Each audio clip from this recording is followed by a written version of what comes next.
हाथ में रुद्राक्ष है, हम खुद बोल रहे हैं हम हिंदू राष्ट्र का शपथ लेते हैं और आजीवन हम देख के ही रहेंगे और बिना देखे तो मरने नहीं वाले हैं। वो सिर्फ अकेले नहीं बल्कि हमारी जैसी बहुत सारी लड़कियां तैयार है और नहीं है तो मैं तैयार करूंगी। हिंदू राष्ट्र के लिए बलिदान देना पड़े तो मंजूर है, लेकिन देंगे और उनके समर्थन में है। शाहीन बाग में कुछ बल प्रयोग नहीं किया, यहाँ 150, 100, 200, 500 हिंदू यहाँ रोड बंद करने आए तो बल प्रयोग कर रहे हैं, क्योंकि दिल्ली पुलिस को पता है कि बल का प्रयोग सिर्फ हिंदुओं पर किया जा सकता है। अभी तक जितने भी अंधभक्त हैं यही सोच रहे थे कि वो जो चाहे भड़काऊ बयान दे सकते हैं और सब ये लोग खामोश देखते रहेंगे, क्योंकि जाहिर सी बात है सरकार किसकी है, इनकी चाहेती सरकार है। पर सुप्रीम कोर्ट की एक टिप्पणी ने पूरा खलबली मचा दी है अंधभक्तों के अंदर। यही वजह है कि फड़फड़ा रहे सारे के सारे।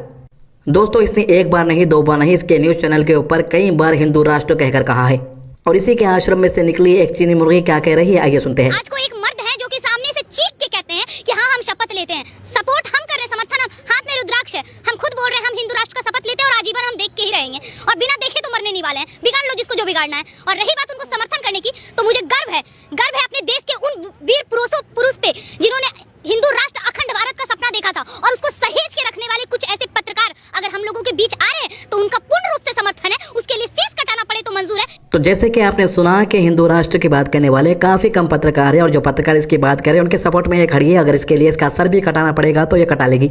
भाई सर कटाने की बात तो बहुत दूर की है, जो बोर्ड के बना बचे हुए इसके सर के ऊपर अगर से ये भी कटा ली समझो बहुत बड़ी बात हो जाती। हिंदू राष्ट्र के लिए बलिदान देना पड़े तो मंजूर है, लेकिन देंगे और उनके समर्थन में है। और नफरती क्या बोल रहे हैं आप, नफरती पत्रकार, एक चैनल का नाम है जी इस्लाम, बंद करवाइए जरा उस चैनल को, उसमें पूरा उर्दू बात हो रहा है। उर्दू क्या जरूरत है हमारे देश में, ये हिंदू राष्ट्र है भाई, अभी से बोल रहे हैं ये हिंदू राष्ट्र है। हिंदू राष्ट्र कैसे? नहीं हिंदू राष्ट्र क्या सेकुलर, वो सेकुलरिज्म जो 2 बजे आतंकवादी के लिए कोर्ट खुल जाता है वैसा सेकुलरिज्म, वो सेकुलरिज्म जो हमारे देश में ऐसे महान पुरुष को भूल गए, लाल बहादुर शास्त्री मुखर्जी जिनके बलिदानों को आज लोग भूल गए और ऐसे लोगों को महान बता दिया गया है, महामंडित करके बता दिया गया है जिसका कोई अस्तित्व ही नहीं।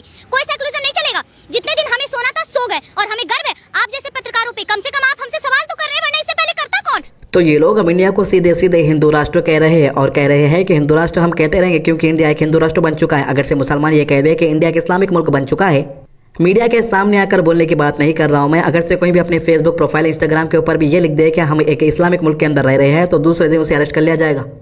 कुछ ही घंटों के अंदर IP एड्रेस के द्वारा उसे पकड़ लिया जाएगा। बिल्कुल, लेकिन फांसी चढ़ने की जरूरत नहीं है, क्योंकि भगत सिंह भी यही सोच के फांसी पे चढ़े थे क्योंकि मेरे मरने के बाद हर घर से भगत सिंह पैदा होगा। हुआ क्या? नहीं। सुरेश चौहान जी आपको मरने की जरूरत नहीं, स्त्रियां भी हैं आपके साथ, वो शेरनियां भी हिंदू शेरनियां भी खड़ी हैं जो पूर्ण रूप से आपका समर्थन करती है। याद रखिएगा जब कोई भी पुरुष युद्ध लड़ने के लिए युद्ध भूमि में जाता था तो उसको तिलक करने वाली और कोई नहीं बल्कि हमारे देश की वो वीरांगना रहती थी। आज वो सिर्फ अकेले नहीं बल्कि हमारी जैसी बहुत सारी लड़कियां तैयार है और नहीं है तो मैं तैयार करूंगी, इसके लिए तनिक भी चिंता ना करें। वो कहते हैं कि एक तरफ इनकी पसंद की सरकार है, दूसरी तरफ इनके चाहते लीडर है, मगर तीसरा जो है इनको चाहिए इंडिया पूरी तरीके से हिंदू राष्ट्र बनकर। और ऊपर से साफ साफ कह रहे हैं अगर से लड़कियां कुछ तैयार नहीं है तो लड़कियों को ये खुद तैयार करेंगे, लड़कों को खुद तैयार करेंगे हिंदू राष्ट्र के लिए। भाई जरा सोचिएगा कि फिर ये जंग किससे करने वाले हैं। दिल्ली का भी माहौल खराब करने की कोशिश की गई, जिसके बाद दिल्ली पुलिस ने इनको जमकर धोया है। दिल्ली में ये कह रहे हैं कि मुसलमानों की आबादी दिन ब दिन बढ़ती जा रही है दिल्ली के अंदर। देखिए दिल्ली के अंदर सिर्फ मुसलमानों की आबादी नहीं बढ़ रही है, पूरी दुनिया के अंदर मुसलमानों की आबादी बढ़ रही है और क़यामत तक मुसलमानों की आबादी बढ़ती ही रहेगी। एक तरफ ये लोग मुसलमानों पे हमले करते हैं, दूसरी तरफ रैली निकाल के कहते हैं कि हम लोगों के ऊपर हमले हो रहे हैं और इसीलिए हमें प्रोटेक्शन भी चाहिए। नहीं भैया, ये जानबूझ के हिंदुओं का आधार कार्ड देखकर ही हमला हुआ हो रहा है। इनका अगर ऐसा ही कहीं होना था तो इन लोगों के ऊपर अभी हमारे आसाम में समूह कोहली जी की हत्या की गई है, वहाँ पर और भी तो लोग रहते हैं। हिंदुओं को ही क्यों टारगेट किया जा रहा है? चाहे जम्मू हो चाहे आसाम हो, हिंदुओं को ही टारगेट किया जा रहा है। ये अभी शुरुआत है दिल्ली में, ये तो आज से शुरुआत है, ये तो दिल्ली के अन्य स्थानों पर एवं देश के अन्य राज्यों में शुरू होगा। जब तक बजरंग दल हिंदुओं के साथ दिल खोल के खड़ा, जैसे चाहिए वैसे, और जैसे वो निपटना चाहते हैं वैसे हम निपटने के लिए तैयार। तो काफी सारे बजरंग दल RSS के मेंबर दिन ब दिन खुलेआम मुसलमानों को चैलेंज कर रहे हैं। और एक तरफ समझ के बाहर एक बात यह है कि जुल्म हमारे ऊपर हो रहा है और हमें को चैलेंज किया जा रहा है मैदान में आने के लिए।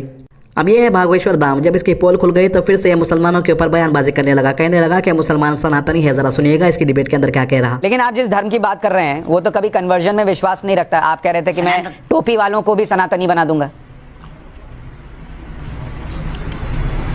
बिल्कुल क्या भाई, उनको सनातनी बनाने में कौन सी बुराई है? सनातनी मतलब वो पहले से हैं, बस कुछ दिनों के लिए भूल गए हैं। कोई अपने बाप को बाप ना कहे तो इसमें बाप की कोई गलती नहीं है, बेटा की गलती होती है। अब कोई बेटा बाप को बाप ना कहे तो इसमें उसकी बाप की बेचारे की क्या गलती है माय डियर? पर धीरेन्द्र शास्त्री जी, उन्होंने अपना एक रास्ता चुन लिया है ईश्वर तक पहुंचने का, क्या वो रास्ता सनातन से होकर गुजरे ये जरूरी है? क्या मैं कह रहा हूं उन्होंने अपना एक रास्ता चुना है अपने ईश्वर तक पहुंचने का। क्या वो रास्ता, हर रास्ता सनातन के रास्ते से होकर गुजरे, ये जरूरी है? ईश्वर एक है, दिखाई देने वाले रूप अनेक हैं, पर ईश्वर परमात्मा एक है, शास्त्र ऐसा कहते हैं। तो क्या इसके लिए जरूरी है कि टोपी पहनने वाले को भगवा पहनना पड़े? भगवा पहनना जरूरी नहीं है, पर मुख में राम नाम जरूरी है, क्योंकि उनके तो ब्लड भी भगवा है भैया। कौन ऐसा है जिसका ब्लड भगवा ना हो? अच्छा, यहाँ पर डिबेट का टाइटल लिखा हुआ है दूसरी बात, और ये इसको जो है लाया गया है मीडिया से बात करने के लिए किसी और बात के लिए।